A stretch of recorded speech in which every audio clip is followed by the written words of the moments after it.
మావోయిస్టుల శక ముగుస్తోంది. ఆపరేషన్ కగార్ లక్ష్యం పూర్తిగా నెరవేరుతోంది. కేంద్ర హోంశాఖ మంత్రి అమిత్ షా మార్చి 31 డెడ్ లైన్ కు ముందే మావోయిస్టులు కనుమరుగయ్యే పరిస్థితులు కనిపిస్తున్నాయి. అగ్రనేతలు దేవ్జీ, మల్లారెడ్డి లొంగుబాటుతో మావోయిజం ముగిసినట్లేనని తెలుస్తోంది. ఆపరేషన్ కగార్తో ఏం జరిగింది? మావోయిస్టు ఉద్యమం ఆగిపోయినట్లేనా? కేంద్రం నెక్స్ట్ యాక్షన్ ప్లాన్ ఏంటి? ఇదే అంశంపై వాళ్ళ డిఎన్ఏలో మా ఎడిటర్ భరత్ తో డిస్కస్ చేద్దాం. భరత్, ఇంకా మావోయిస్టు ఉద్యమం దాదాపు ముగిసిందని భావించవచ్చు అనుకున్నాం కదా. అంటే మార్చి 31 ఫైనాన్షియల్ ఇయర్ టార్గెట్స్ నార్మల్ గా కంపెనీలకు, ఆర్థిక సంవత్సరాలకు, ప్రభుత్వాలకు ఉంటాయి. కానీ ఉద్యమాన్ని అంతం చేస్తామని ఫైనాన్షియల్ ఇయర్ టార్గెట్ ఏదైతే పెట్టుకున్నారో ఆ టార్గెట్ అచీవ్ అయినట్టే కనబడుతుంది నిన్న జరిగిన దాంతో. ఇంకా హార్డ్లీ ఒక 200 మంది ఉంటారేమో. మావోయిస్ట్ పార్టీని ఇంకా నడిపిస్తున్న ఎవరైనా కీలక నేతల పరిస్థితి ఏంటి అనుకోవచ్చు? దాదాపు కీలక నేతల్లో మిగిలిందిగా గణపతే, ముప్పాళ్ల లక్ష్మణరావు అలియాస్ గణపతి, మాజీ మావోయిస్టుల అధినేత.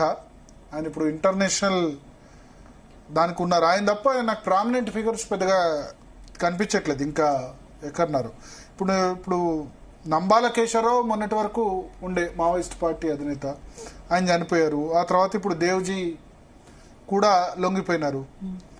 సో ఇంకా హిడ్మా చనిపోయినారు. సో కష్టమే. ఇంకా పెద్ద నేతలు ఎవరు లేరు, చెప్పుకోదగ్గ నేతలు. మాట్లాడదాం. మనతో పాటు ఉన్నారు చర్చలో అడ్వకేట్ శరత్ గారు ఉన్నారు, వి ప్రకాష్ గారు ఉన్నారు, అదేవిధంగా మాజీ మావోయిస్ట్ జంపన్న ఉన్నారు, పేరాల శేఖర్జీ ఉన్నారు. జంపన్న గారు, ఇంకెవరన్నా మిగిలి ఉన్నారా అగ్రనేతలు గణపతి కాకుండా ఇంకా ప్రామినెంట్ ఫిగర్స్, ఇంకా లొంగిపోని వాళ్ళు? సాగర్ అంటే జార్ఖండ్ నాయకుడు, పొలిట్ బ్యూరో మెంబర్ సాగర్ ఉన్నాడు. అంటే ఇప్పుడు ఇక్కడ ఇప్పుడు వ్యక్తులు ఏమిటని కాదు, మన ఇక్కడ మావోయిస్టు ఉద్యమాన్ని అర్థం చేసుకోవడానికి సంబంధించింది. వ్యక్తులు ఎంత తెలివి కల్లోళ్ళు, తర్వాత వాళ్ళ వయస్సు ఏమిటి, వాళ్ళ ఆరోగ్యం ఏమిటి అనే సమస్య కాదు అది. మావోయిస్టు పార్టీ ఉద్యమ సమస్యనంటే ఇవ్వాలే కాదు, గత 10 సంవత్సరాల క్రితమే మావోయిస్టు సిద్ధాంతం సాయుధ పోరాటం అనే ఒక లైన్ ప్రకారంగా భారతదేశ పరిస్థితి లోపల అక్కడి నుంచి చేయగలిగే పరిస్థితి లేవు. ఫస్ట్ బేసిక్ పాయింట్ అది. కాబట్టి ఇక్కడ రాజ్యం ఎంత దాడి చేస్తుంది, బలగాలు ఏమిటని కూడా కాదు అది. మొట్టమొదటగా అంటే సాయుధ పోరాట రూపం లోపల అసాధ్యమైన విషయం, బేసిక్ విషయం అది. రెండో విషయం, రాజ్యం కాన్సన్ట్రేట్ చేసి ఉంది సీరియస్ గా. శేఖర్జీ మీరు మ్యూట్ చేసుకొని మాట్లాడండి. శేఖర్జీ శేఖర్జీ వాయిస్ వినిపిస్తుంది. శేఖర్జీ మ్యూట్ చేసుకొని మాట్లాడండి. ఎస్ జంపర్ గారు కంటిన్యూ చేయండి. అంటే ఇప్పుడు ఇక్కడ వాళ్ళేదో వచ్చే వాళ్ళు ప్రాణభయంతో వస్తుంటారని కానీ, లేకపోతే ఇంకోటి ఇవన్నీ కాదు. నా దృష్టిలో పూట వాళ్ళు చాలా గత 40 ఏళ్ళు 50 ఏళ్ళు వాళ్ళు చాలా సీరియస్ గా కృషి చేసిండ్రు. ఈ దేశంలో మావోయిస్టు పార్టీ ఎవరేమన్నప్పటికీ మావోయిస్టు పార్టీ చరిత్ర ఇప్పుడు మాత్రమే కాదు, నేను ఖచ్చితంగా చెప్పగలుగుతా, మరొక 100 సంవత్సరాలు కూడా మావోయిస్టు పార్టీ చరిత్ర అది నిరంతరం. భగత్ సింగ్ చరిత్ర ఎట్లయితుందో, భగత్ సింగ్ ఒక వ్యక్తి, కొద్దిమంది, కానీ మావోయిస్టు పార్టీ చరిత్ర ప్రపంచవ్యాప్తంగా, భారతదేశమే కాదు ప్రపంచవ్యాప్తంగా కూడా నిరంతరం చర్చించబడుతూనే ఉంటుంది.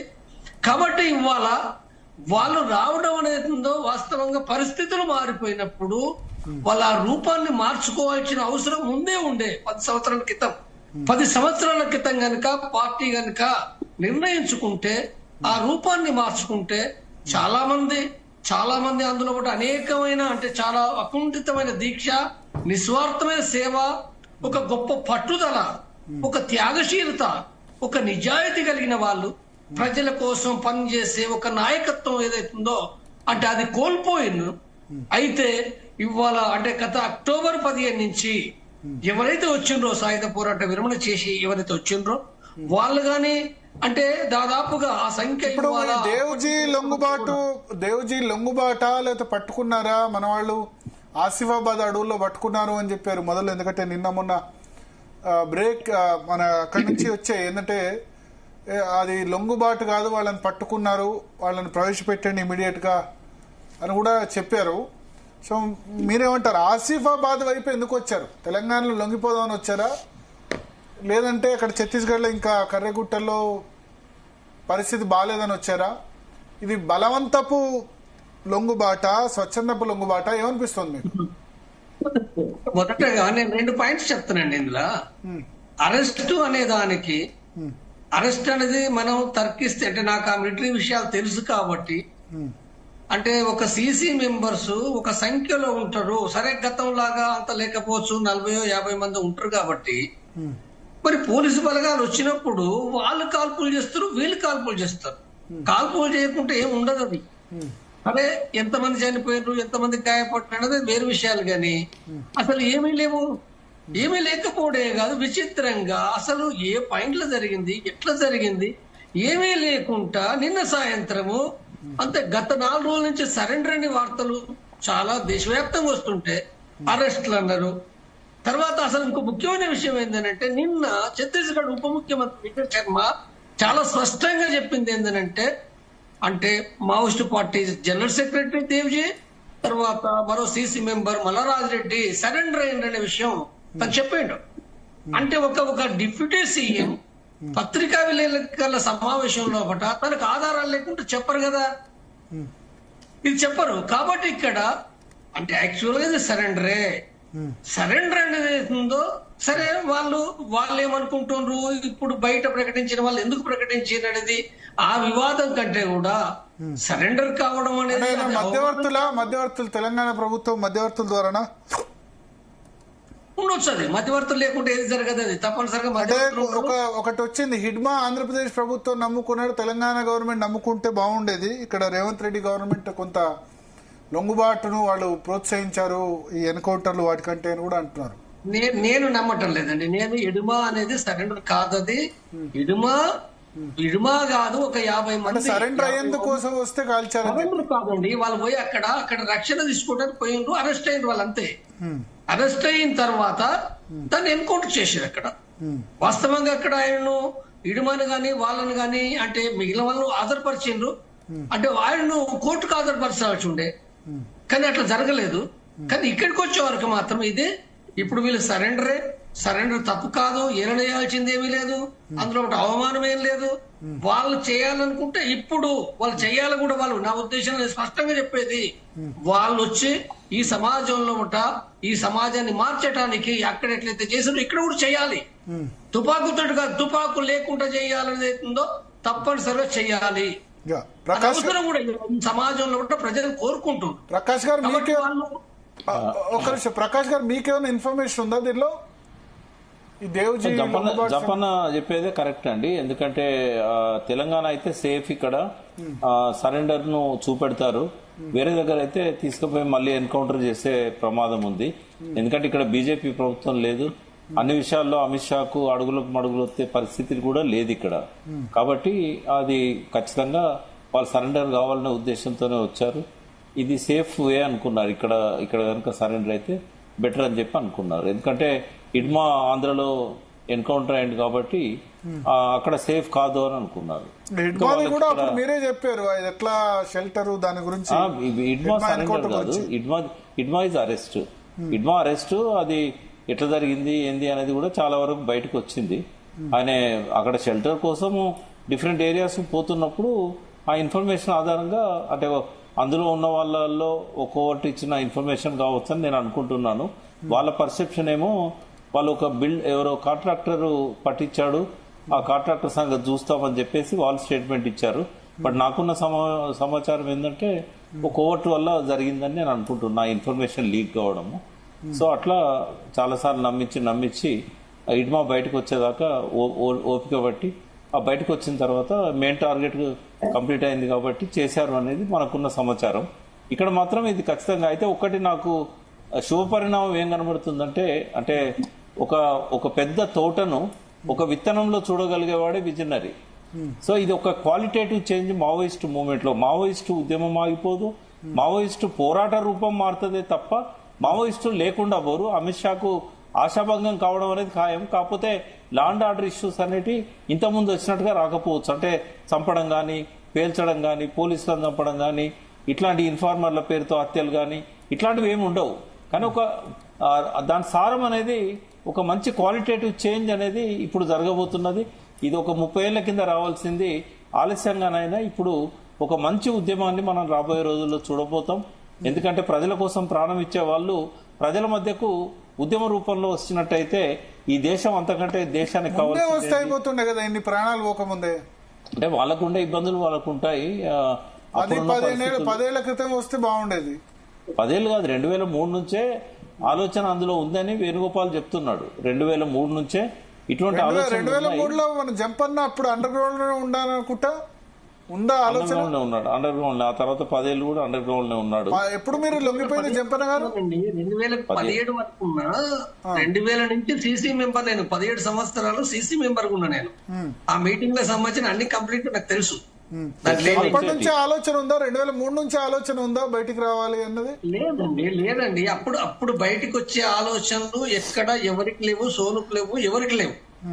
సోను చెప్పిన విషయం ఏంటంటే కొన్ని విషయాల్లో పట మార్పులు చేసుకోవాల్సి ఉండే, అంటే మిలిటరీ ఆధిపత్యము అక్కడ వహించిందనే విషయం సోను చెప్పిండు. అది కరెక్ట్. అది అంటే కొంత 2000 నుంచి పీపుల్స్ వార్ లేదా మావోయిస్ట్ పార్టీలో పట కొన్ని జరిగినాయి. కాబట్టి సోను చెప్పింది అదే తప్ప సోను చెప్పింది అప్పుడే రావాల్సి ఉండే అనే విషయం ఎక్కడ మాట్లాడలేదు. కాబట్టి ఇక్కడ వాస్తవంగా 10 సంవత్సరాల 20 సంవత్సరాలు అనేది ఇవాళ మొత్తంగా సమీక్షించుకున్నప్పుడు అది గతాన్ని సమీక్షించుకోవాల్సిన విషయం ఉంటుంది, తప్పనిసరిగా ఉంటుంది. కాబట్టి అది ముందు ఎట్లాగో వచ్చిన వాళ్ళు అవంతా అధ్యయనం చేస్తారు, మాట్లాడతారు తప్పనిసరిగా. ఏమైనప్పటికీ మావోయిస్టు పార్టీ ముందు చూపుతో లేదు అనేది ఏందో తేలిపోయింది. అది అంటే ఒక అనివార్యమైన స్థితిలో పట్ట ఇవాళ మావోయిస్టు నాయకత్వం ఇవాళ ఈ రకంగా రావడం అనేది ఉందో దాని మూలంగా అనివార్యత మూలంగా కూడా కొన్ని నష్టాలు జరుగుతున్నాయి. వాస్తవంగా వాళ్ళు ముందు చూపుతుడు కనుక తీసుకుంటే వాళ్ళంతా ఒకటే ఉండేది కదా. ఈ గొడవలు ఎందుకు? ఇప్పుడు 2 సోను ఒకటి, దేవుజీ ఒకటి, ఈ గొడవలు కూడా ఉండేటి కావు కదా. కాబట్టి ఇది వాళ్ళు యొక్క తప్పుల మూలంగా జరిగిన నష్టం. ఓకే మాట్లాడండి, చెప్పండి. పేరాల శేఖర్ గారు చెప్పండి సార్, ఏమంటారు మొన్న జరిగిన పరిణామాలు? అయితే ఇప్పుడు ఒకటి వి ప్రకాష్ గారు ఇంట్రెస్టింగ్ కామెంట్ చేశారు. ఏంటంటే ఇది అయిపోదు ఉద్యమం, ఇంకా ప్రజల్లోకి రావడం మంచిదే, ఓన్లీ వాళ్ళ అండర్ గ్రౌండ్ నుంచి బయటకు వస్తారేమో కానీ మొత్తం మావోయిస్ట్ ఉద్యమం అయిపోయినట్టు కాదు అని అంటారు. జంపన్న గారు, ప్రకాష్ గారు ఆశాజీవులు. ప్రకాష్ గారు ఆల్రెడీ డెమోక్రటిక్ సిస్టమ్ లో బీఆర్ఎస్ లో క్రియాశీలంగా పనిచేసి సమస్యలు ఎట్లా పరిష్కరింపబడతాయి, ఎంతవరకు పరిష్కరింపబడతాయి, ఈ వ్యవస్థలో వారున్న బీఆర్ఎస్ వ్యవస్థలో ఎంత అవినీతి ఉంది, ఎన్ని దగులుబాజీ వ్యవహారాలు ఉన్నాయి, ఇవన్నీ బయటికి చెప్పకుండా ప్రకాష్ గారికి అంతర్గతంగా తెలుసు డెమోక్రటిక్ సిస్టమ్ లోని ఇబ్బందులు ఏందనేది. జంపన్న గారు బయటకు వచ్చినాక కూడా ఏ రకమైనటువంటి ఇష్యూ తీసుకోవడమో పొలిటికల్ మూవ్మెంట్ పోలే. ఇదంతా సరైన కానీ ఏంటి చూద్దాం. మావోయిస్ట్ పార్టీ ఫామ్ అయితే నేను కూడా క్రియాశీలకంగా ఉంటామనే ఒక వెయిటింగ్ లిస్ట్ లో జంపన్న గారు ఉన్నారు. ఏదేమైనా నేను అనేది ఏంటంటే పోబోతున్నది చెప్పి ఉస్మాన్ యూనివర్సిటీ ప్రొఫెసర్ శ్రీరావు గారు ఒక 10 సంవత్సరాల ముందే end of a scientific witty అని ఒక పుస్తకం రాసిండు. అంటే చాలా ముందే ఈ సిస్టమ్ కూలిపోతుంది అనేది మేము ఎప్పుడో చెప్పినాం. ఆ తర్వాత 1982లోనే నేను ఏబీవీపీ వరంగల్ నగర కార్యదర్శి ఉన్నా. ఆ రోజే మేము నక్సలిజాన్ని వ్యతిరేకించినాం. ఎందుకు? ఈ సిద్ధాంతం, ఈ కార్యపద్ధతి, ఈ వర్కింగ్ స్టైల్, ఈ తుపాకీ రాజ్యం ప్రజలకు ఉపయోగపడేది కాదు. ప్రజలారా, విద్యార్థులారా, మీరు ఇటువంటి ఉద్యమాలను వ్యతిరేకించండి అని మేము విద్యార్థుల దగ్గర, పేర్ల దగ్గర పోయిన గ్రామాల్లో పోయినాం. మేము అప్పుడు ప్రజలు వ్యతిరేకించిండ్రు. విద్యార్థి సంఘ ఎన్నికల్లో మేము గెలిచినాం, కొన్ని ప్లేసెస్ లో వాళ్ళు గెలిచిండ్రు. అయితే ఈ విషయాన్ని ప్రెడిక్ట్ మేము ఎప్పుడో చేసినాం. బాలగోపాల్ లాంటి పెద్దలు 20 సంవత్సరాల క్రితమే, ఒక 15 సంవత్సరాలు అనుకుంటా, ఆ రోజే నక్సలిజం యొక్క చీకటి కూరాలని వారు కూడా అనాలిసిస్ ఇచ్చిండ్రు. ఎక్కడో మన చాలా పెద్ద పొరపాటు ఉంది, ఇది మీరు సర్దిద్దుకోండి, ఇది కరెక్ట్ వే కాదనే విషయం చెప్పినా ఎవరు వినలే. ఇప్పుడు ఇవన్నీ చర్చలు వస్తున్నాయి. ఇది తప్పు, ఇట్లా కాకుండా ఉండాల్సి ఉండే. ఎప్పుడు మాకు తెలుసు, నారాయణ గారు అన్నారు, అంతర్జాతీయ క్రమశిక్షణలో భాగంగా మా అంతర్గతంగా కుళ్ళిపోయింది రష్యన్ మన కమ్యూనిస్ట్ వ్యవస్థ తెలిసినా మేము అంతర్జాతీయ క్రమశిక్షణ భాగంగా ఈ విషయాలు మేము బయటికి చెప్పలే. ఇప్పుడు కూలిపోయింది కాబట్టి మేము చెప్తున్నాం, మా దగ్గర చాలా ఇబ్బందులు ఉండేయని, చాలా పొరపాట్లు ఉండేయని నారాయణ గారు చెప్పారు. కేవలం డెమోక్రటిక్ కమ్యూనిస్ట్ సిస్టమ్ ఏదైతుందో నక్సల్ సిస్టమ్ ఒక అధికారం డెమోక్రటిక్ కమ్యూనిస్ట్ సిస్టమ్ ఏదైతుందో ఆంధ్రప్రదేశ్ రాష్ట్రం వెళ్ళినప్పుడు 60 ఎమ్మెల్యేలు ఉండే, ఇప్పుడు ఒక ఎమ్మెల్యే లేటెస్ట్ నేను సాంబశివరావు గారు ఒకరు వచ్చిండ్రు. కాబట్టి ఈ నక్సలిజం ఫిలాసఫీ కమ్యూనిస్ట్ ఫిలాసఫీ యొక్క నిజ స్వరూపం ఏంది ప్రజలకు తెలుసు. మళ్ళీ కొత్తగా మావోయిస్టు పార్టీ పెట్టాలని నేనైతే కోరుకుంటున్నా, అది 100% ఫెయిల్యూర్ అవుతుంది. నేను ఎందుకు కోరుకుంటున్నా అంటే నేను చాలాసార్లు అన్నా, జపన గారు ఎందుకు పెడతలేదు చాలాసార్లు. ఎందుకన్నా అంటే డెమోక్రటిక్ వాల్యూస్ తో రాజ్యాంగం ప్రకారం డెమోక్రసీ వాల్యూస్ ప్రకారం పనిచేయడం ఎంత కష్టమో ఒకసారి డెమోక్రటిక్ పార్టీని పెట్టి పబ్లిక్ లో పోతే అర్థమవుతుంది. ప్రకాష్ గారికి కూడా అర్థమవుతుంది డెమోక్రటిక్ పార్టీలో ఉండే డూస్ అండ్ డోట్స్ ఏంది, లిమిటేషన్స్ ఏంది, ఎంత మటుకు సక్సెస్ అయితే ఎంతవరకు కావాలి, వీళ్ళందరూ కూడా అర్థం కావాలా. ఇంకోటి ఏంటంటే అసలు సరెండర్ ఏదో గొప్ప పని జరిపేటట్టు చాలా తప్పుడు ప్రచారం. 100% ఆయుధాలు సరెండర్ కావాలా, దీని గురించి ఎక్కడెవరు ఏదో కొన్ని సరెండర్ అవుతుండే తప్ప ఎక్కువ మాట్లాడతలేరు. ఇది కేంద్ర ప్రభుత్వం రాష్ట్ర ప్రభుత్వాలు పక్కా కమిటెడ్ గా 100% వెపన్స్ ను బయటికి తీసుకురావాల్సిన అవసరం ఉన్నది. గోల్డ్ డంప్స్, మనీ డంప్స్ ను బయటికి తీసుకురావాలా.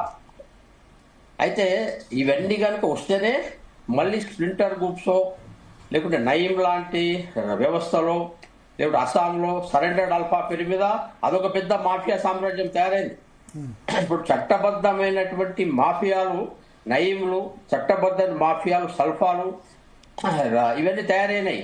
కాబట్టి ఇవన్నీ కాకుండా ఉండాలంటే తీసుకోవాల్సిన జాగ్రత్తలు ఏందనేది కూడా ఈ కమిట్మెంట్ ఈ రిటైర్డ్ అవుతున్నటువంటి సరెండర్ అవుతున్నటువంటి మావోయిస్టులకు ఉందా అనేది నాకు అనుమానం. ఇటువంటి విషయాలు కూడా తప్పకుండా ప్రభుత్వాలు ఆలోచించాలా. ఇంకో ఇంపార్టెంట్ అంశం ఏంటంటే సరెండర్ అయిన వాళ్ళు రివార్డులు తీసుకుంటున్నారు. ఇది ఒక విప్లవ ఉద్యమంలో నాయకులకు ఇజ్జత్ సంబంధించిన వ్యవహారం. ఇప్పుడు కష్టపడి ఇంజనీరింగ్ 10,000 15,000 శాలరీ తీసుకొని కూడా ఇబ్బందులు పడుతున్న వాళ్ళు రోజువారీ కూలీలు. రివార్డ్స్ తీసుకోవద్దంటారా? ఎట్లా తీసుకుంటారు సార్?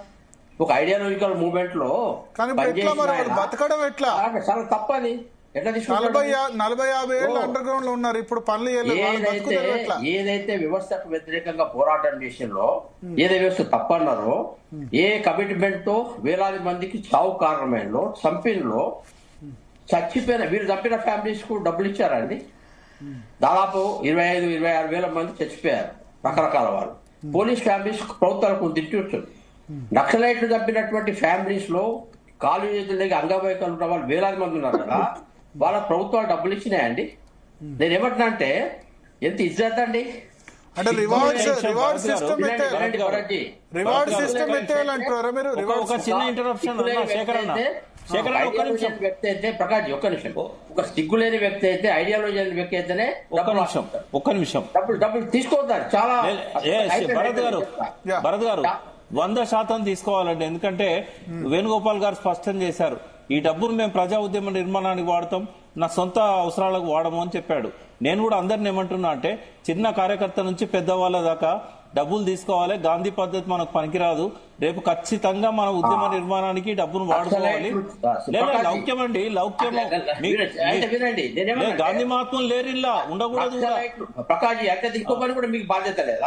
ఎందుకు లేదు? ఉద్యమం ప్రజల కోసం ఉద్యమం చేస్తారు. ఆ డబ్బులతోనే ప్రజల కోసం ఉద్యమం చేస్తారు. మీరు ప్రజల గురించి ఆలోచించే మనిషి కదా ప్రకాష్ జీ. అందుకే నేనేమంటున్నా అంటే నక్సలైట్ల చేతిలో చంపబడ్డా ఫ్యామిలీస్ అందరికి కూడా మీరు డబ్బులు ఇవ్వండి. ప్రభుత్వం ఇస్తుంది కదా, ప్రభుత్వం ఇచ్చింది కదా. ఎక్కడ ఇచ్చింది? ప్రభుత్వం ఇచ్చింది. ఇచ్చిందా? మీరు చాలా కేసులు చెప్పండి, ఇచ్చిందా? ఎందుకు ఇవ్వలేదు? ఇప్పుడు ఇల్లు కాలబెట్టిన కాడ ప్రకాష్ జీ పోలీసు అడగండి. ప్రకాష్ జీ నా దగ్గర 50 ఫొటోస్ ఉన్నాయి. ఒక్క నిమిషం నన్ను చెప్పనియండి. చిట్టం నర్సిరెడ్డి గారి కొడుకును ఆయనతో పాటు చంపేసినప్పుడు ఆయన భార్యకు ఆమె జస్ట్ పబ్లిక్ సర్వీస్ కమిషన్ లో ప్రిలిమ్స్ పాస్ అయింది. ఆమె ఇవాళ ఐఏఎస్ స్థానంలో ఇవాళ సీనియర్ సెక్రటరీ ఉంది. మన దగ్గర ఉద్యోగాలు ఇచ్చారు, బంగ్లాలు పేల్చేసినప్పుడు వాటికి నష్టపరిహారం ఇచ్చారు, చనిపోయిన కుటుంబాలకు డబ్బులు ఇచ్చారు. నేను చెన్నారెడ్డి గారి దగ్గర నుంచి కేసీఆర్ గారి దాకా చూశాను. నేను ఇవన్నీ జరిగినాయి. వాళ్ళు ఇచ్చారు, వాళ్ళ నక్సలైట్లు ఎందుకు ఇస్తారు? ప్రకాష్ ఇప్పుడు నేను ఒక ఉదాహరణ చెప్తాను. ఇప్పుడు నా ఏబీపీ కార్యాలయంలో 50 ఫొటోస్ ఉన్నాయి. మేము ఎవరి చచ్చిపోయిన రోజు ఆ రోజు మేము నమస్కారం పెట్టి దండలేస్తాం. అమరవీరుల సంస్మరణ సభ మేము జరుపుతాం. మేము నా కూడా 50 కోట్లలో ఒక్కళ్ళకు కూడా 5 పైసలు మేము తీసుకొని ప్రభుత్వం ఆఫర్ చేయలే, వాళ్ళ ఫ్యామిలీస్ కానీ కార్యకర్తలు కానీ. నేను మీకు వందలాది పేర్లు వస్తాను. నేనేమంటే ఒక ఐడియాలజికల్ మూవ్మెంట్ లో పనిచేసి రిస్క్ తీసుకొని చంపిన తర్వాత డబ్బు ఆశించడం ఎంత కరెక్ట్? అది ఇది వీళ్ళకు ఒక పర్పస్ ఉంది, ఒక పర్పస్ ఉంది, వీళ్ళకు ఒక పర్పస్ ఉంది. వీళ్ళు మళ్ళీ ప్రజల మధ్యకు వచ్చి ఉద్యమం చేయాలనుకుంటున్నారు. కొంతమంది ఏంటంటే 30-40 ఏళ్ళు వాళ్ళు ఉన్నారు కాబట్టి అన్ని పోగొట్టుకున్నారు. వాళ్ళు బతకడానికి కావాలి, వీళ్ళకు ఉద్యమానికి కావాలి. చలో కరెక్ట్, మీరు అన్నది తిరగ నిజంగా ఉద్యమాలు చేస్తే మంచిదే. ఇప్పుడు గత 50 సంవత్సరాలలో సరెండర్ అయిన వాళ్ళు ఎంతమంది ప్రజా ఉద్యమాలు చేస్తున్నారు? ఇప్పుడు వచ్చింది ఆ ట్రెండ్, ఇదివరకు లేదు. అట్లా కాదు ఇంత అయిన వాళ్ళు ఏం చేస్తున్నారు మరి? వాళ్ళు కూడా ఆవేశంతో ఊగిరిపోయిన వాళ్ళే కదా.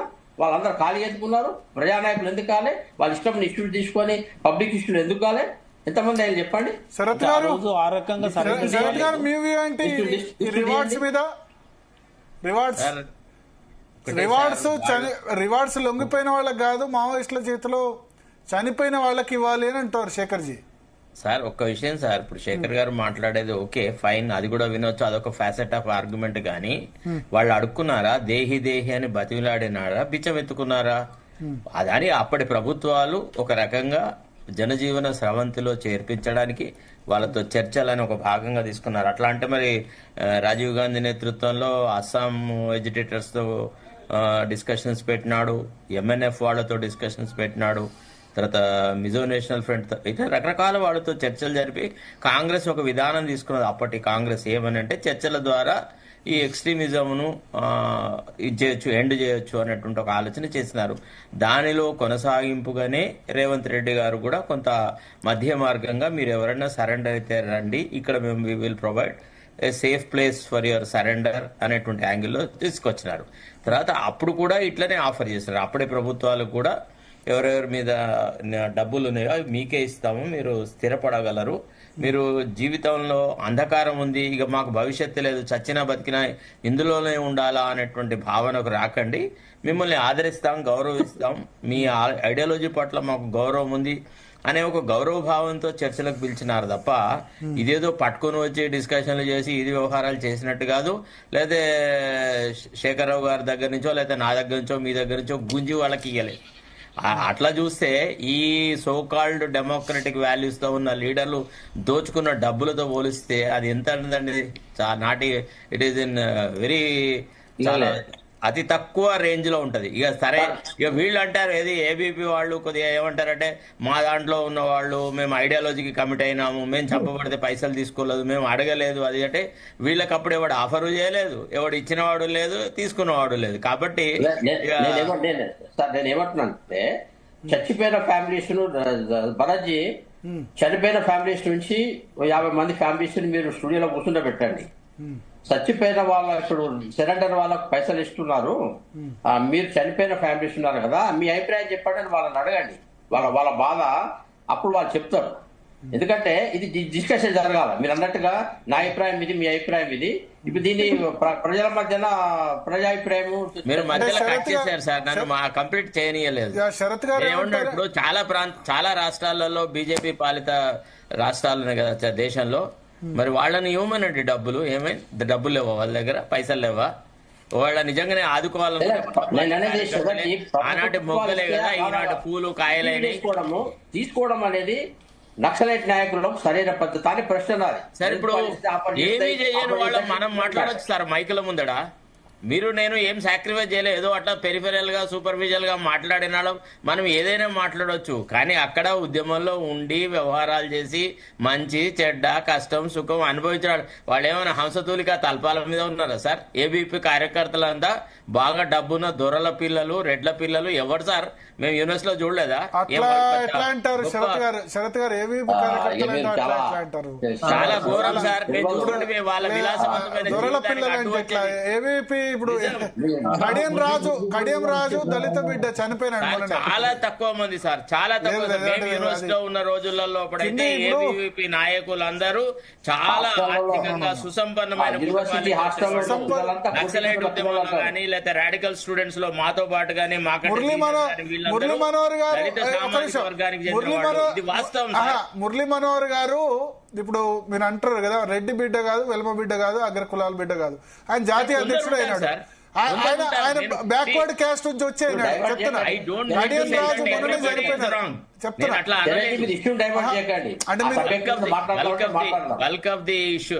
మెంబర్స్ లో ఏపీలో ఉన్న వాళ్ళందరూ అట్లా అంటే అది నేను చాలా మంది చూశాను. చాలా మంది కూడా ఏ వర్గాలు ఏ పార్టీని లీడ్ చేసినా ఎంతమంది ఏ వర్గాలు ఉన్నారు అనేది అది వేరే డిబేట్ జరగాలి. ఎందుకంటే మా దగ్గర నేను మీకు లెక్క ఇస్తా కదా, లెక్క మీరు మనం ఇద్దరం కూర్చోండి, మీకు తెలియకపోతే నేను చెప్తా కదా దళిత బిడ్డలు ఎంతమంది మా దగ్గర ఉస్మానియా యూనివర్సిటీకి మీరు వెళ్ళండి. ఇప్పుడు వెళ్తే ఫేస్ ఆఫ్ ఏబీవీపీ ఏమనేది కనిపిస్తుంది అన్నట్టు. ఎస్సీ ఎస్టీ బీసీల యొక్క నాయకత్వము ఆల్ ఇండియా లెవెల్లో ఎట్లా ఉంటుంది ఏంది అనేది చాలా మంది మీ ఆర్ఎస్ఎస్ లో కూడా ఇట్లానే అంటుంటారు. నేను రోజు ఒక డిబేట్ జరుగుతుంటే సడన్ గా చెప్పా, మాకు పేటా వెంకటేశ్వరరావు గారు మా సంఘచాలక్, ఇక్కడ సంఘచాలక్ అంటే ప్రెసిడెంట్, సరసంఘ చాలక్ అంటే ఆల్ ఇండియా, స్టేట్ కు ప్రెసిడెంట్ సంఘ చాలక్ అంటాము, ఆయన సరసంఘ చాలక్. ఈయన ఒక దళిత బిడ్డ అని ఎవరికి చెప్పం మేము. మాకు సంఘ ప్రార్థన చేసేటప్పుడు శాఖ అయిపోయిన తర్వాత అందరం ఈ రాష్ట్రంలో ఈ దేశంలో అందరం కూడా ఒక డైరెక్షన్ తీసుకొని మేము ఆయనకు సల్యూట్ చేస్తాం. ఆయన ఏడనన్నా ఉండని, ఆయన ఇంట్లో ఉంటాడు లేకపోతే ఇంకేదో ఆఫీస్ లో ఉంటాడు, కానీ ఆయనకు మాకు వందన అధికారి అంటాము. ఆయన ఒక దళితుడు, మేము చెప్పాము ఎక్కడ కూడా. బయట ఇట్లా కూర్చుంటే చాలా విషయాలు తెలియక మీకు అమాయకంగా మాట్లాడుతుంటారు. కనుక నేను అట్లానే నేను పీపుల్స్ వార్ లో లేరని కాదు, అందరూ త్యాగాలు చేసే వాళ్ళు ఉన్నారు. త్యాగాలు మా దగ్గర మేము 50 మందిని మేము కూడా కోల్పోయాం ఈ ఘర్షణలో. ఇంట్లో కూర్చొని ఫ్యాన్ కింద కూర్చొని మీరు మాట్లాడుతున్నారు కదా, మా బాధ కూడా అందుకే కదా శేఖరించి చెప్పేది. మా వాళ్ళు చనిపోయిన వాళ్ళ కుటుంబాలు ఉన్నారు, వాళ్ళ దగ్గరికి రండి కూర్చుంటే మీకు తెలుస్తుంది కదా. కనుక ఈ ఐడియాలజికల్ ఫైట్ లో ఏ వర్గాలు ఎంత ఎవరికి కొమ్ము కాసిండ్రు అది వేరే డిబేట్. అది వేరే డిబేట్. అన్ని సంస్థల్లో లీడింగ్ ఎప్పుడు కూడా అప్పర్ క్యాస్ట్ ఉంటారు. ఎందుకంటే వాళ్ళకి ఉంటాయి కనుక. గణపతి ఎవరు, కొండపల్లి సీతారాం ఎవరు, వాళ్ళ లెక్క చెప్తే అందరు వాళ్ళే, అందరు బాబులే, అయ్యగారులు ఉంటారు, వాళ్ళకి తెలివితేటలు ఉంటాయి, ఒక కమిట్మెంట్ ఉంటది. ఉన్నంత హరిగోపాల్ ఎవరు, వరవర్రావు ఎవరు, వాళ్ళు తప్పు కాదు కదా, వాళ్ళు ఒక సిద్ధాంతం కొరకు కట్టుబడి ఉంటారు. దాన్ని మనము కులాలు తీసి ఇప్పుడు లెక్కలు పెడతామా? అది అసలు తప్పుడు ఆర్గ్యుమెంట్ కదా, అటువంటి చేయడమే తప్పు.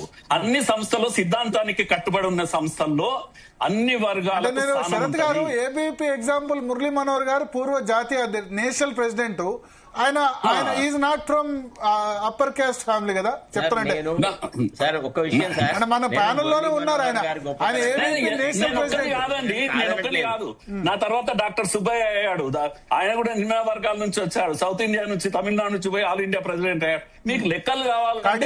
కడియం రాజు మొన్న చనిపోయారు, నేషనల్ సెక్రటరీ, ఆయన నేషనల్ సెక్రటరీ చనిపోయారు. చాలా మంది మా దగ్గర అట్లేం కాదు, చెప్తున్నా చూశారు కాబట్టి చెప్తున్నా. ఒక్క విషయం సార్, మీరు ఆ డిబేట్ లోకి పోకండి సార్. నా మాట మాట్లాడారు, నన్ను కూడా మాట్లాడండి. ఇవాళ నేను ఉస్మానియా యూనివర్సిటీ ప్రోడక్ట్ ను 1980లో ఉస్మానియా యూనివర్సిటీలో ఉండి దాదాపుగా 1988 వరకు ఏదో ఒక కోర్స్ చేస్తూ, అంటే ఏదో ఒక కోర్స్ అంటే ఏదో ఇస్లామిక్ స్టడీస్ లో చేయలేదు. I did my post graduation with literature, journalism, LLB అన్ని విత్ ఎంట్రన్స్ ఎగ్జామినేషన్ రాసి డెఫినెట్ మార్కులు తెచ్చుకొని వచ్చినాను. నాట్ సచ్ ఏదో లో లెవెల్ గా ఏదో ఫుడ్ ఫర్ అకామిడేషన్ ప్రోగ్రామ్ లో చదవలేదు. తర్వాత ఆ రోజుల నుంచి కూడా నేను విద్యార్థి దశ నుంచి ఈ విషయాలు గమనించిన వ్యక్తిని. బట్ నేను చెప్పేది ఏంటంటే, నా అనుభవ రీత్యా మేము యూనివర్సిటీలో ఉన్నప్పుడు ఎక్కువ వరకు కమ్యూనిస్టు ఉద్యమాలలో ఉండేవాళ్ళు చాలా దళిత, బీసీ వాళ్లే ఎక్కువ ఉండేది. ఉన్నత కులాల వాళ్లను మేము పోయినా మమ్మల్ని కొంత అనుమానాస్పదంగానే రిసీవ్ చేసుకున్నాం. ఇప్పుడు మొదట మీరు అన్నదానిలో నేను ఒక కోట్ చేస్తా. సిపిఎం కు పొలిట్ బ్యూరోలో 60 సంవత్సరాల పాటు దళితులు రాలి, మొన్న ఫస్ట్ వచ్చారు. సిపిఎం ఇప్పుడు ఫస్ట్ రాష్ట్ర అధ్యక్షుడు జాన్ వెస్లీ, దళిత కమ్యూనిటీ. నేను ఎగ్జాంపుల్ చెప్తాను. నేను ఈ విషయాన్ని సీతారాం యేచూరిని అడిగా. ఆయన జాతీయ అధ్యక్షుడు ఉండదు, అక్కడ జనరల్ సెక్రటరీ ఉంటుంది. నేను ఇంటర్వ్యూలో అడిగాను, ఇప్పటికీ ఉంది, మీరు చూసుకోండి ఆ ఛానల్లో. ఎందుకు మరి సిపిఎం పార్టీ అని అంటే గిట ఆయన ఏమన్నానంటే, నేను పుట్టక ముందు ఎందుకు సిపిఎం పార్టీ మరి బ్రాహ్మణ ఆధిపత్యంలో ఉంటది, మొత్తం అందరూ అదే అవుతారు, మీరేమో నిమ్న వర్గాలు అంటారు, మీకు ఒక్కళ్ళు కూడా పొలిట్ బ్యూరో లేరు అంటే ఆయన ఏమన్నానంటే, నేను సీతారామని మా తల్లిదండ్రులు పేరు పెట్టుకున్నారు, నేను పుట్టినప్పుడు ఎక్కడున్నా నాకు తెలియదు, పుట్టిన తర్వాత నేను ఎక్కడున్నా అన్నది చూడాలి, నేను పుట్టడం అన్నది నా చేతిలో లేదు, పుట్టడం నేను అగ్రకులాల్లో పుట్టి ఉండొచ్చు, పుట్టిన తర్వాత నేను ఇన్ సపోర్ట్ ఆఫ్ నిమ్న కులాలు ఉన్నా అని చెప్పారు ఆయన. కన్విన్సింగ్ అనిపించింది ఆయన ఆన్సర్ నాకు. భరత్ గారు, నేను కూడా ఈఎంఎస్ నంబూదిరిపాదను ఢిల్లీలో అడిగినా, ఏమని కమ్యూనిస్టులు పెరుగుతున్నారు, కమ్యూనిస్టు ఉద్యమం వస్తుంది, అసలు వాళ్ళ పరిపాలన చాలా బాగుంటుంది, అది ఇది అన్ని చెప్పిన తర్వాత నేను ఈఎంఎస్ నంబూదిరిపాదను అడిగినాను, when do you think the communist will form a government in Delhi అని అడిగితే నాకు నంబూదిరిపాద చెప్పిన సమాధానం ఏంటంటే, gentlemen, in my life time it may not happen, but in your life time it may happen అని అన్నారు. అంటే నేను చెప్తున్నాను అట్లా అని కాదు, ఒకటేందంటే మనము చూసిన వాస్తవానికి కమ్యూనిస్టుల్లో పనిచేసే వాళ్ళు ఎక్కువ మంది ఉన్నారంటే అక్కడ అదే ఉన్నారు మొత్తం. అసలు మొన్నటి వరకు పొలిట్ బ్యూరోలో చూపెడుతున్నారు సార్. ఇవాళ అసలు ఎంతమంది చేసిన వాళ్ళు ఎంతమంది, ప్రాణత్యాగం చేసిన వాళ్ళు ఎంతమంది, గవి చూడాలి. ఎవరో 2-3 నంబూదిరిపాదను, సీతారాం యేచూరిని లేదా వరవరరావును చూపెట్టి మీరు అదే మొత్తం కంప్లీట్ గా వాళ్ళ నేతృత్వంలోనే అంత ఉంది అని అంటే చాలా పొరపాటు. వాళ్ళ చేతుల్లోనే ఉంది కదా, 100% వాళ్ళ చేతుల్లోనే ఉంది. పొలిట్ బ్యూరోకు రాలేదు, ప్లేస్ ఎప్పుడు దొరకలేదు. నేను స్టడీ చేశాను కదా, మాకు కూడా తెలుసు కదా ఎవరి చేతుల్లో ఉంది అనేది. అవి ఉంటాయి కూడా, సహజంగా కూడా ఉంటాయి. అది నేను ఇప్పుడు మీ నాలెడ్జ్ కొరకు చెప్తున్నా. జామ్ మదిలేటి మా ప్రియతమ కార్యకర్త, లైఫ్ ఇచ్చి పనిచేస్తున్నాడు వాడు, అప్పటికే ఫుల్ టైం వర్కర్ గా పనిచేస్తున్నాడు, దళితుడు, పోరాటాలు చేసేవాడు, ఇసుక మాఫియాకు వ్యతిరేకంగా పోరాటం చేస్తుంటే, ఇసుక మాఫియా, ఎందుకంటే కొల్లాపూర్ లో అప్పుడు మాకు ఏమీ లేదు, వాడొక్కడే ఇట్లా వెలిగిపోతూ ఉంటే ఇదే మావోయిస్టులు మాఫియా, ఇసుక మాఫియాతో చంపించారు. ఒక దళితుడు వాళ్ళతో చంపించారు. నా బాధ కూడా ఒక్క నిమిషము, దీన్ని మనం లాజికల్ ఎడ్ చేద్దాం ఈ డిస్కషన్. నేనేమంటున్నా అంటే, ఎన్టీ రామారావు గారు పార్టీ పెట్టేదాకా కూడా కొద్దిగా చదువు అనేది ఎక్కువగా అప్పర్ క్యాస్ట్ నుంచి, తర్వాత కొంత సంపన్న వర్గాల నుంచే వచ్చింది. కాబట్టి వాళ్ళే తర్వాత కాలంలో ఏ పార్టీలో పోయినా కూడా సంపన్న వర్గాల నుంచి విద్య అందుబాటులోకి వచ్చింది కాబట్టి ఎక్కువ సంఖ్యలో వాళ్ళు కనబడ్డారు. కానీ ఎప్పుడైతే ఎన్టీ రామారావు గారు వచ్చారో ఆ తర్వాత పోరాటాలు, ఉద్యమాలు, మా నక్సలిజం ఉద్యమము, ఈ తిరుగుబాట్లు, కొంత ఎకానమీ పెరగడము, ఇక రకరకాల కారణాల వల్ల ఈ గ్లోబలైజేషన్ వచ్చిన తర్వాత అందరూ కూడా ఉద్యమాలలో ఉన్నారు. అది దళితులు ఉన్నారు, అప్పర్ క్యాస్ట్ ఉన్నారు. ఇక మనం ఇట్లా సెగ్రిగేట్ చేయడం అనేది ఈ రోజుల్లో కరెక్ట్ కాదు. మేము చదివిన రోజులు ఏంటంటే, నేనైనా శరత్ గారైనా, నేను 79 లో క్యాంపస్ లో అడుగు పెట్టాను. మా టైంలో కొద్దిగా సంపన్న వర్గాల నుంచి ఉన్న వాళ్ళు అన్ని పార్టీల్లో ఉన్నారు. Not only ABVP, even PDSC లో కూడా. మీరు గుర్తుండాలి మీకు శరత్ గారు, ఆ రోజు బిఎల్ఎన్ రెడ్డి గాని, ఇక్కడ చాలా మంది ఆర్ట్స్ కాలేజ్ ప్రెసిడెంట్ పనిచేసిన వాళ్ళు గాని, వాళ్ళంతా కూడా పీడీఎస్సీ లో, ఆర్ఎస్సీ లో కూడా వాళ్ళందరూ కూడా అప్పర్ క్యాస్ట్ ఉన్నారు, సంపన్న వర్గాల వాళ్ళు ఉన్నారు. కానీ ఇప్పుడు మనం దాన్ని ఆ రకంగా అంచనా వేయడం కరెక్ట్ కాదు. మురళీ మనోహర్ గారు అన్నట్టుగా దయచేసి మీకు ఒక విషయం చెప్పాలి. మనము 1978-79 ఉస్మానియా యూనివర్సిటీ క్యాంపస్ కు వచ్చే కంటే ముందే ఈ విద్యార్థులకు స్కాలర్షిప్లు అనేది కాంగ్రెస్ ఒక విధానం లాగా అమలు పరిచింది. చాలా మంది బీద విద్యార్థులు ఉస్మానియా లో చదువుకోవడానికి ఆనాడు ప్రభుత్వాలు ఇచ్చిన స్కాలర్షిప్లే రెస్పాన్సిబుల్. ఒకవేళ స్కాలర్షిప్ అంటూ లేకుంటే నాకు ఉస్మానియా యూనివర్సిటీ ఎంట్రీ వాస్ అగమ్య గోచరము, నేను చదువుకోలేకపోయేవాడిని. నేను చెప్తున్నా వినండి, అందరి పరిస్థితి అదేలే. అయితే నేను అనేది అంటే, అప్పటి ప్రభుత్వాలు ఏం చెయ్యలేదంటే మాత్రం నేను ఒప్పుకోను. అది కాదు, అది తప్పది. వాళ్ళు తప్పకుండా స్కాలర్షిప్లు ఇచ్చినారు. మాకు ఆర్ కృష్ణయ్య గారు అసలు ఫస్ట్ ఇయర్ లో స్కాలర్షిప్ వచ్చి సెకండ్ ఇయర్ లో రాలేదు. నేను ఆర్ కృష్ణయ్య గారి దగ్గరికి పోయి, సార్ ఇట్లా నాది సెకండ్ ఇయర్ లో రెన్యువల్ చేయలేదు సార్, ఇప్పుడు నేను మళ్ళీ కోర్సు విడిచిపెట్టి ఇంటికి పోవాలంటే, ఎవడరాని స్కాలర్షిప్ ఆపింది, నేను వస్తపా నీ వెంట అని సెక్రటరీకి వచ్చి గొడవ పెట్టి మళ్ళీ దాన్ని రెన్యువల్ చేయించినాడు.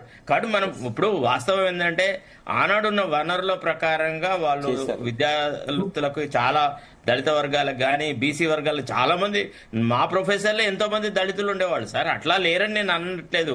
నేను అనేది ఏంటంటే, ఎక్కువ వరకు ఈ కమ్యూనిస్ట్ భావజాలం యొక్క ప్రభావము దళిత బీసీ ఎస్సీ ఎస్టీల మీద ఉండేది. నేను చాలా మందిని మా క్యాంపస్ లో ఉండే నా మిత్రులను చూస్తుంటే కదా, కాబట్టి నేను నా అనుభవం చెప్పినాను తప్ప వేరే వారిని చిన్నపుచ్చాలన్నది నా ఆలోచన కాదు. ఇప్పుడు మావోయిస్టుల నుంచే మరి వచ్చింది కదా, మావోయిస్టు పార్టీ నుంచే వచ్చి ఇక్కడ అగ్రకుల భావజాలం అని చెప్పి తిట్టిపోయినారు. ఆయన ఎవరు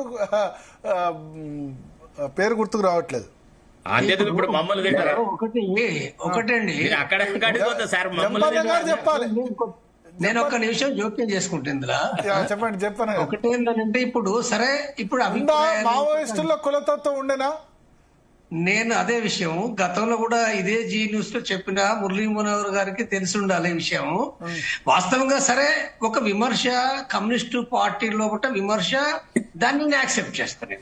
కమ్యూనిస్టు పార్టీల పైన విమర్శ అంటే ఒకటో హిస్టారికల్ గా కామ్రేడ్ అంటే కమ్మారెడ్డి, కామ్రేడ్ అంటే కమ్మారెడ్డి అన్నారు. ఒక్క నిమిషం అండి. హిస్టారికల్ గా కమ్యూనిస్టు పార్టీ లోపట అంటే క్షూద్రుల లోపట ఉన్న అగ్రకులాలు లేదా బ్రాహ్మణులు కూడా రావడానికి ఒక హిస్టారికల్ ఉంది. అదొకటి, అది పక్కా పెడదాం. అయితే అయినప్పటికీ కమ్యూనిస్టు పార్టీ లోపట అంటే ఒక కాన్షియస్ గా అంటే కింది వర్గాలను, శ్రామిక వర్గాలను డెవలప్ చేయడంలో కొన్ని లోపాలు జరిగినాయి. ఇది నేను యాక్సెప్ట్ చేస్తున్నా. అయితే మావోయిస్టు పార్టీకి వచ్చినప్పుడు నేను దీన్ని డిమార్కెట్ చేస్తున్నాను. మావోయిస్టు పార్టీని డిమార్కెట్ చేయడం అనేది అంటే ఇతర ఎమ్మెల్యే పార్టీలు ఏంటి అనేది నేను దాంట్లో ఓటం లేదు. మావోయిస్టు పార్టీ హిస్టరీ నాకు తెలుసు కాబట్టి అది మొదటి నుంచి అంటే ఇప్పుడు మురళీ మనోహర్ గారు కూడా తెలిసి ఉండాలి. ఎందుకంటే ఏవీపీ పనిచేసేటప్పుడు లీడర్స్ కంప్లీట్ గా ఎక్కడి నుంచి వచ్చిందని అంటే బ్రాహ్మణులు తక్కువ. మీరు గుర్తుపెట్టుకోండి, ఒకరిద్దరు లేరా ఉన్నారు, రామ్జీ కావచ్చు, ఇంకెవరో కావచ్చు, ఉండొచ్చు. కానీ ఎక్కువగా బీసీలు, దళితులు వచ్చిండ్రు యూనివర్సిటీ నుంచి, అన్ని యూనివర్సిటీ నుంచి. తర్వాత లీడర్షిప్ కూడా టోటల్ గా ఇవ్వాలి. అయితే ఇప్పుడు ఒక గణపతిని తీసుకొని లేదా ఒకరిద్దరిని తీసుకొని కిషన్ తీసుకొని వీళ్ళు బ్రాహ్మణులు కదా అంటే అనొచ్చు. కానీ మొత్తంగా మీరు చనిపోయిన వాళ్ళు చూడండి, చూడండి. ఇప్పుడు దేవజీ పీబీ ఫర్ ఎగ్జాంపుల్ నేను చెప్పాలంటే వాస్తవంగా మావోయిస్టు పార్టీ కూడా క్యాస్ట్ అనే ముచ్చట ఎవరికి తెలియదు. ఒకటి, మొత్తంగా మీరు సరెండర్ అయిన వాళ్ళని చూడండి, చనిపోయిన వాళ్ళని చూడండి, ఎవరు వాళ్ళంతా కూడా ఆదివాసీలు, దళితులు, బీసీలు. అయితే 102 మెంబర్స్ దాంట్లో బట్టి కూడా అది ఉన్నది వేరే విషయం. అదొక చరిత్ర. ఎందుకంటే కులాన్ని బట్టి తీసేయడం ఉండదండి.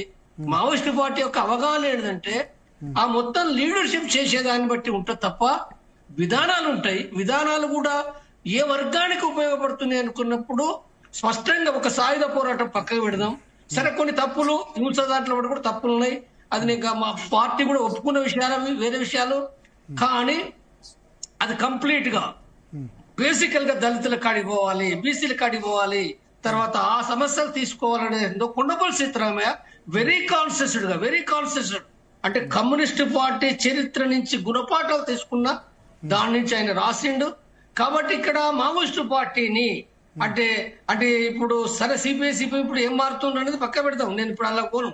కానీ ఏదైనప్పటికీ అంటే ఈ చైతన్యం ఇవాళ ఎవరైనప్పటికీ కూడా సరే, బీజేపీ గతంలో ఒకనాడు బన్యా బ్రాహ్మణ పార్టీగా ఉన్నది, అది 60-70లో ఉన్నది. అది సరే, ఇప్పుడు అట్లా లేదు. ఇప్పుడు ఇవా సోను కూడా నిన్న మాట్లాడు, వేణుగోపాల్ ఏం మాట్లాడంటే బీజేపీ వివిధ వర్గాలకు పోతుంది. రాజకీయ విధానాలు చర్చ కాదు. ఇప్పుడు అది పెడితే అంటే బీజేపీకి లొంగిపోయిండు అని చెప్పి కూడా కొంతమంది మాట్లాడుతారు. తప్పది, ఆయన ఏం లొంగిపోలే బీజేపీకి.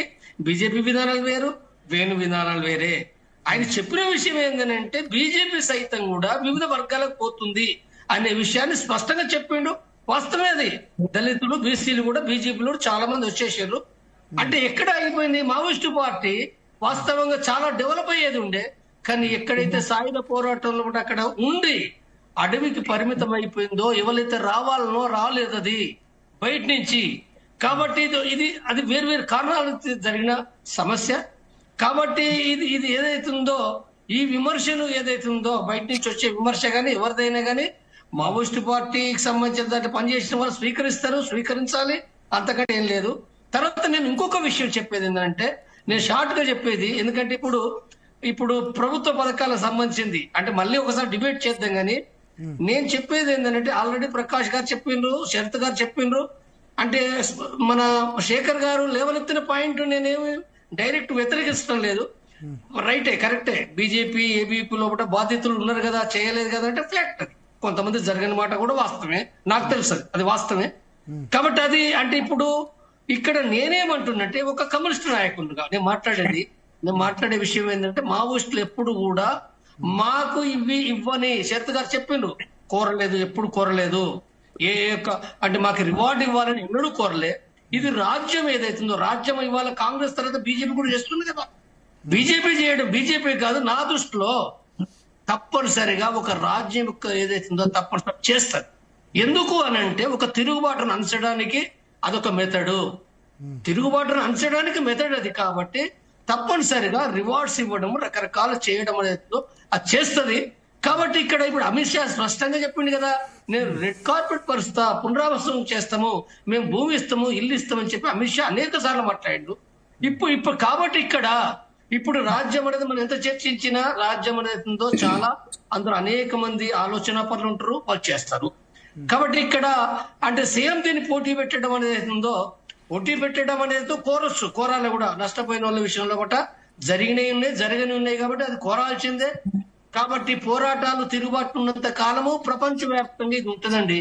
ఇది ఎవరు తిరుగుబాటుదారులు ఎవరు కోరుకోరు. కాబట్టి సరే ఈ చర్చని ఇంతవరకు చెప్తాను. ఎందుకంటే నేను ఇప్పుడు రేపు పునరావాసం పైన కూడా నేను కేంద్ర ప్రభుత్వంతో కూడా డిమాండ్ చేయాలనుకుంటున్నా. సరిగ్గా అమలు జరగడం విషయంలో కూడా నేను మాట్లాడాలనుకుంటున్నా. లొంగిపోయిన వాళ్ళకు కూడా భూములు ఇవ్వలేదు, ఇల్లులు ఇవ్వలేదు. ఇది అంటే నేను తీసుకోలేదు కూడా, భూమి ఇల్లు నేను తీసుకోలేదు ఇప్పటి వరకు. మీరు కాబట్టి ఇప్పుడు మీకు లొంగుబాటు ఎంత, మీ మీద ఎంత రివార్డు ఉండే? నాకు రివార్డు 25 లక్షలే వస్తుందండి, ₹1 రావండి. ఇది బోగస్ ప్రచారం, పచ్చి బోగస్ ప్రచారము కాదంటే రివార్డు ఎట్లా? నాకు డౌట్, జంపన్న గారు ఒక్క నిమిషం, నాకు డౌట్. రివార్డు ఒక్క నిమిషం, జంపన్న గారు ఒక్క నిమిషం జంపన్న గారు నాకు డౌట్, నాకనే కాదు కామన్ పబ్లిక్ డౌట్. ఒక్క నిమిషం శేఖర్ జీ, ఒక్క నిమిషం నాకు కాదు కామన్ పబ్లిక్ డౌట్. రివార్డ్ ఎట్లా? సెంట్రల్ కమిటీ మెంబర్ అయితే ఇంత, స్టేట్ కమిటీ మెంబర్ అయితే ఇంత అని ఉంటుందా, లేకపోతే ఎంతమందిని చెప్తే అంత ఎక్కువ రివార్డ్ ఇస్తారా?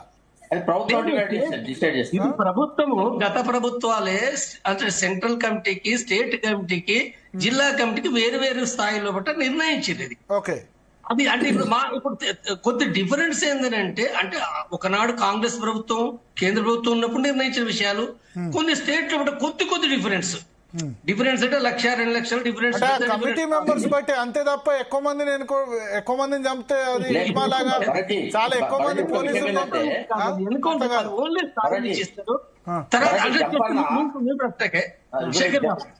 ఇప్పుడు హైకోర్టు ఎట్లా ప్రకటిస్తారంటే, ఒక్క నిమిషము, ఇప్పుడు సపోజ్ ఇప్పుడు నేను 10 రాష్ట్రాల్లో పనిచేసిన, మహారాష్ట్ర ప్రభుత్వం ప్రకటిస్తుంది, మధ్యప్రదేశ్ ప్రకటిస్తుంది, ఒరిస్సా ప్రకటిస్తుంది, తెలంగాణ ప్రకటిస్తుంది. ఇవన్నీ కలిపితే ఎంత అవుతుంది? 4 కోట్లు 6 కోట్లు వీళ్ళు ఎక్కేస్తారు, చెప్పేవాళ్ళు చెప్తారు. కానీ ఇచ్చేది ఏంటంటే, ఇచ్చేది ఎక్కడైతే లొంగిపోతారో ఆ స్టేట్ గవర్నమెంట్ మాత్రమే అది ఇస్తుంది. ఇతర రాష్ట్రాల నుంచి ఒక్క పైసా కూడా రాదు. అయితే చెప్పాలా పరజీ ఒక్క విషయం ఏంటంటే, ఇప్పుడు పోలీసు వాళ్ళకు ప్రభుత్వాలు పైసలు ఇచ్చిన రివార్డ్స్, నక్సలైట్ నాయకులకు ప్రభుత్వాలు పైసలు ఇచ్చిన రివార్డ్స్ వాళ్ళు తీసుకుంటారు, వీళ్ళు తీసుకుంటారు. అచ్చా, వీళ్ళిద్దరి మధ్య కామన్ మ్యాన్, సామాన్యుడి వర్షం దాదాపు 20,000 మంది చచ్చిపోయినలో నా ఒపీనియన్ ఏంటంటే, ఇదే జంపన్న గారు, ప్రకాష్ గారు ఒక డిమాండ్ చేయాలా, నక్సలైట్ల చేతిలో చనిపోయిన సంబంధించినటువంటి ప్రతి ఫ్యామిలీకి ఏదైతే రిహాబిలిటేషన్, మీరు జాగా, ఇల్లు, రివార్డ్ అమౌంట్ అంటున్నారో, చచ్చిపోయిన వాళ్ళకింత, కాలు చేతులు పోయిన వాళ్ళకింత, ఆర్తి రెస్టారెంట్కింత అని ఇవ్వాలి కదండి. అది ఇప్పుడు మీరు అందరినీ న్యాయంగా చూడరా? ప్రకాష్ గారు మీరు అందరినీ ప్రజలను న్యాయంగా చూడరా? ప్రజలకు ఇవ్వాలి కదా. నేను ఏమంటున్నానంటే ఇదొకటి. ఇంకొక అంశం ఏంటంటే, నయీములు, అస్సాంలో సరెండర్ అల్ఫాలు పెద్ద మాఫియాలు తయారైనాయి. నేను ఇంకొక విషయం ఏం తీసుకున్నాను అనుకుంటే, ఈ సరెండర్డ్ బ్యాచ్ అంతా రేపు మళ్ళీ నైన్ల మాఫియాలు కావద్దని నా కోరిక. రాజకీయ పార్టీ ఉపయోగించుకుంటాయా? పోలీసు వాళ్ళు వాళ్ళని అట్లా ఉపయోగించుకుంటారా? ఎవరు ఉపయోగించుకుంటున్నా తెలియదు. ఇది జాగ్రత్త పడాల్సిన బాధ్యత. దీని విషయంలో కూడా ప్రకాష్ జీ, జంపన్న గారు అలర్ట్ చేయాలా, హెచ్చరిక చేయాలా. ప్రభుత్వాలు ఉపయోగించుకోవచ్చు, ఇవన్నీ కూడా హెచ్చరిక చేయాల్సిన అవసరం ఉన్నది. యా భరత్ మురళీ గారు ఈ ప్రిన్సిపల్ గా నేను మాట్లాడుతున్నా, ఇది పెద్ద డిబేట్ కాదు కానీ చర్చ వచ్చింది కనుక ఈ రివార్డు అవార్డు ఇవంతా కూడా చాలా మంది క్రూరమైన నేరాలు చేసే వాళ్ళపైన తలపైన కూడా లక్షల ఇది చేస్తారు. ఎందుకంటే ఆయనను ఎంకరేజ్ చేయనికే కాదు, సరెండర్ గానికే కాదు, ఆయనను పట్టించే వాడికి వస్తాయి ఆ డబ్బులు కనుక ఆయన వాళ్ళు ఇస్తారని చెప్పేసి ఒకటి పోలీసు యొక్క పద్ధతి అవన్నీ కూడా. అట్లాగే మావోయిస్టుల మీద వీటి మీద ఇవ్వచ్చు. కానీ ఏదున్నప్పటికీ కూడా ఇది తీసుకోవాలన్నా తీసుకోకూడదా అనే విషయం ఒకటి చర్చకు వచ్చింది కనుక ప్రిన్సిపల్ గా నేనేమంటున్నానంటే దేశం యొక్క స్వాతంత్రం కోసము పోరాటం చేసిన వాళ్ళు స్వాతంత్ర సమర యోధులకు పింఛన్ ఇచ్చేటువంటి ఒక స్కీమ్ కాంగ్రెస్ తీసుకొచ్చింది గతంలో. అయితే మా ఆర్గనైజేషన్ లో కూడా మేము దీని మీద చాలా చర్చ చేసేవాళ్ళం. చర్చ చేస్తే సరే అది అయిపోయింది, ప్రభుత్వాలు ఇస్తున్నాయి కనుక అది కాదు, కానీ దేశం కోసం పనిచేసినప్పుడు అమ్మ కోసం పనిచేసినట్టే కనుక ఇలాంటివన్నీ కూడా ఎంకరేజ్ చేయకూడదు. తీసుకునే వాళ్ళు కూడా ఎంతో పోరాటాలు చేసిండ్రు, దీని ఈ డబ్బు కొరకు చేయలేదు వాళ్ళు కనుక తీసుకోకూడదు అని. ఎమర్జెన్సీలో మా వాళ్ళు చాలా మంది జైలు పాలైనరు, అనేక అకృత్యాలు జరిగినాయి. అవి పెద్ద లిస్ట్ ఉంది, నేను మీకు చెప్పగలుగుతా. చాలా చాలా చాలా అంటే చాలా మామూలు కాదు. అది పేదరికంలో ఉండి అనేక దీంట్లో ఉండి బయటకు వచ్చాక వాజ్పేయి పీరియడ్ అప్పుడు మెల్లగా కష్టాల్లో ఉన్న వాళ్ళు అందరూ బయటకు వచ్చి ఒక ఇది ఇచ్చే ప్రయత్నం చేస్తే మా వాళ్ళు పెద్దవాళ్ళు అందరు పైన కూర్చొని ఇది అమ్మకు చేసే సేవ కనుక ఇలాంటిది అడగకూడదు, ఎవరికైనా పేదరికం అంటే మన వైపు నుంచి అరేంజ్ చేద్దాం అని ఒక ప్రిన్సిపల్ డెసిషన్ తీసుకున్నాం. చాలా మందికి అలాంటి హెల్ప్ కూడా చేశాము, చాలా మంది తీసుకోలేదు. ఇది నేను ఎందుకంటే ఐడియల్స్ అనేవి అన్నిట్లో ఉంటాయి, నక్సలిజం లో ఉంటది, RSS లో ఉంటది, తెలియడానికి చెప్తున్నా. అట్లాగే బ్రాహ్మణ్ పార్టీ అనే బదలాం ఏదైతుందో అది బదలాం మాత్రమే. అప్పుడు కూడా ఉన్నారు. బంగారు లక్ష్మణ్ అధ్యక్షుడు చేసినప్పుడు ఈ దేశంలో ఏ పార్టీ చేయలేదు, మనం గుర్తు పెట్టుకోవాలి. లేకపోతే మధ్యప్రదేశ్ లో ఆమె ఉమా ఉండే, లేకపోతే కళ్యాణ్ సింగ్ ఉండే, లేకపోతే ఎంతో మంది బీసీలు ముఖ్యమంత్రులు అయ్యారు అప్పట్లోనే. కానీ ఇది ప్రచారం దుర్మార్గమైన ప్రచారం ఏదైతే చేశారో అది ప్రచారం మాత్రమే అని నేను మాత్రం మీ ముందు పెడుతున్నాను. ఇది కనుక ఐడియాలజీతో ఉండేవాళ్ళు, సిద్ధాంతంతో ఉండేవాళ్ళు, ప్రిన్సిపల్స్ ఉంటాయి, అందరికీ ఉంటాయనేది నమ్మాలి అని చెప్తున్నాను నేను. సార్ నేను ఐఎమ్ కాంట్రాడిక్టింగ్ సార్. ఫస్ట్ విషయం చెప్తాను వినండి.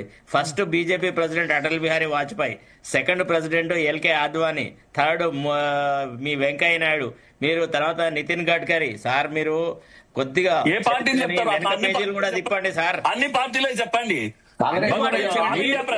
వేరే వాళ్ళు ఎవరు క్లెయిమ్ చేయలేదు, క్లెయిమ్ చేస్తారు. లేకపోతే నేను నేషనల్ పార్టీ వెంకయ్య నాయుడు కంటే ముందు బంగారు లక్ష్మణ్ ఏం మాట్లాడతారు శరత్ గారు?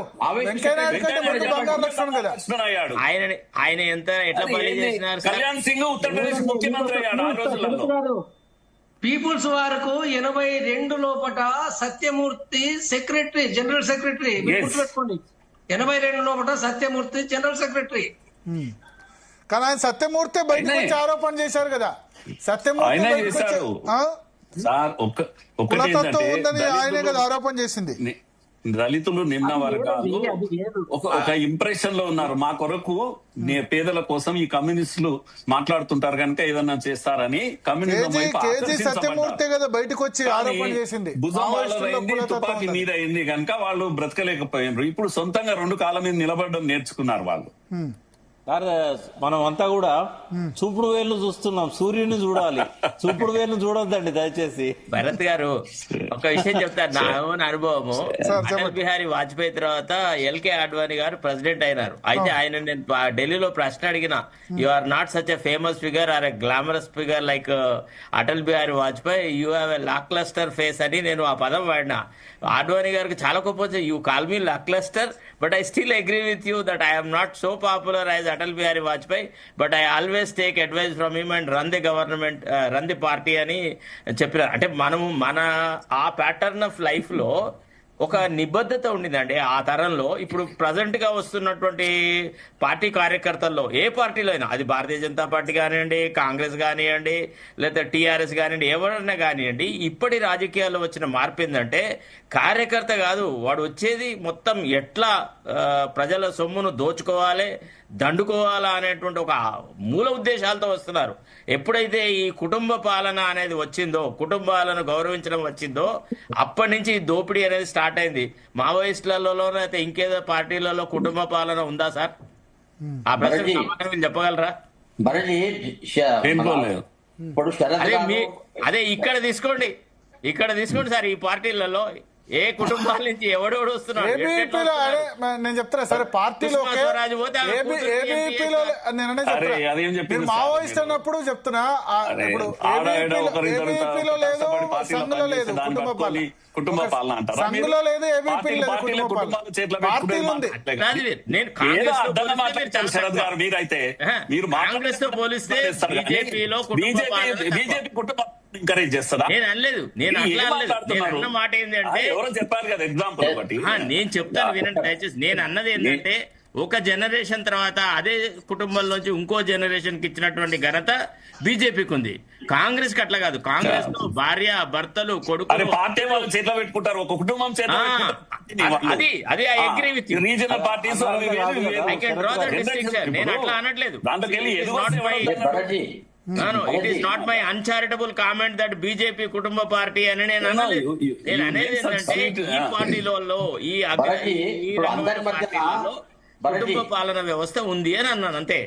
భరణి అందరి మధ్యన ఇక్కడ ఉన్న మురళీజీ అయినా, నేనైనా, శరత్ అయినా, ప్రకాష్ అయినా, జంపర్ అయినా ఒక కామన్ పాయింట్ ఉందండి. అందరి మనసులో ఉన్నది ఏంటంటే సరే మావోయిస్టు పార్టీ స్టార్ట్ చేసి ఏమైనా గానా ప్రజలకు సమస్యలు చాలా ఉన్నాయి, ప్రజా ఉద్యమాలు చాలా అవసరము, పబ్లిక్ ఇష్యూస్ మీద పోరాటం తగ్గిపోయింది, రాజకీయ పార్టీలన్నీ నాయకులంతా కాంప్రమైజ్ అయిపోయి పంచుకుంటున్నారు, పైసలు సంపాదించుకుంటున్నారు, కోటీశ్వర్లు అవుతున్నారు. ఇది అందరికి ఉంది. ఈ అభిప్రాయం నాకు మురళీజీ కూడా ఉంది. దీనికి సమస్య పరిష్కారం ఏంది? నేనేమంటున్నా అంటే డెమోక్రటిక్ గా రోడ్ల మీదకి వచ్చి ఉద్యమాలు చేసే ప్రక్రియ ఉందో అది ఈ రోజు ఒక నెసెసిటీ ఉంది. అంటే ఒకప్పుడు ఏదైనా ప్రాబ్లం ఉంటే అన్నలకు ఫ్యామిలీ ఇష్యూస్ ఉన్న అన్నలకు చెప్పండి అనేవాళ్ళు, ఏదైనా గొడవ పెడుతున్నా లేకపోతే ఏదైనా. భరణి ఇప్పుడు ఈ రోజు ఒక చాలా నెసెసిటీ ఉంది. ఇప్పుడు స్కూల్స్ లో ఫీజుల కారణంగా, ప్రైవేట్ స్కూల్స్ లో ఫీజులు డొనేషన్ల కారణంగా పేరెంట్స్ చచ్చిపోతున్నారు సార్. హాస్పిటల్ ఇష్యూస్ లో చాలా ఇబ్బందులు ఉన్నాయి కామన్ మ్యాన్ లో.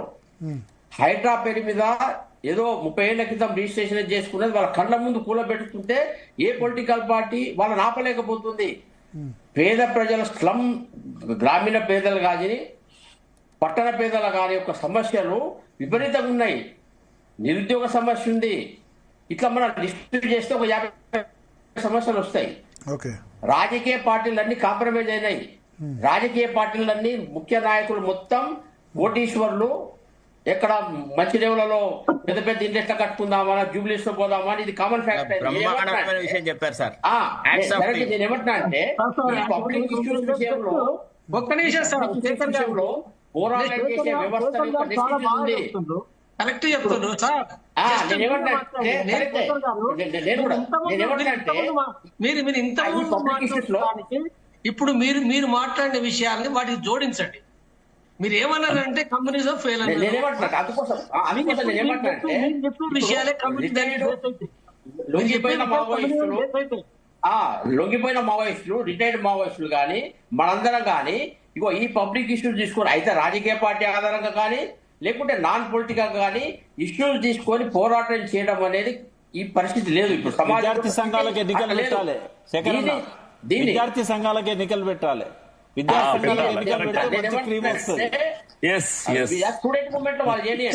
సెంట్రల్ ఇన్స్టిట్యూట్ లో జరుగుతుంది, ఇక్కడ కూడా జరగాలి. దీని గురించి ఆలోచించే వాళ్ళు లేరు కదా. చాలా అంటే నాయకత్వ లక్షణాలు అనేది విద్యార్థి దశ నుంచే డెవలప్ అయిన నాయకులు, విద్యార్థి దశలో నాయకులుగా ఉన్న వాళ్ళు చాలా నిజాయితీ గల జీవితాన్ని గడుపుతున్నారు. ఎందుకంటే I use to see so many మా ఏబీపీ ఫ్రెండ్స్ ని ఇతరులను చూసినాను. వాళ్ళు విద్యార్థి దశ నుంచి ఎప్పుడైతే జనజీవన అంటే మెయిన్ పాలిటిక్స్ లోకి వచ్చినారో వాళ్ళు అవే వాల్యూస్ ని కట్టుబడి ఉన్నారు. వాళ్ళు చెడిపోలేదు. ఇక ఈ అవ్వాయిల పిల్లలు వచ్చినారు, ఈ అల్లుళ్ళు వచ్చినారు కదా, వీళ్ళు మాత్రం సార్ రాష్ట్రాన్ని 4 మూలలు దోచుకున్నారు సార్. ఐదుగురు తమ్ముళ్ళు కూడా దోచుకుంటున్నారు. నేనేమో దీనికి వ్యతిరేకంగా మాట్లాడే వ్యవస్థ లేదు సార్. అన్ని పార్టీలు కాంప్రమైజ్ అయిపోయినాయి. భరత్ గారు తిరుపతి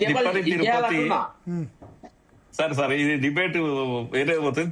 తిరుపతి గారు సరెండర్ కావడము, నేనైతే మళ్ళా రాజిరెడ్డి గారు ఇంకా ఇతరులు వీళ్ళందరూ కూడా సరెండర్ కావడం అనేది నేనైతే హర్షిస్తున్నా.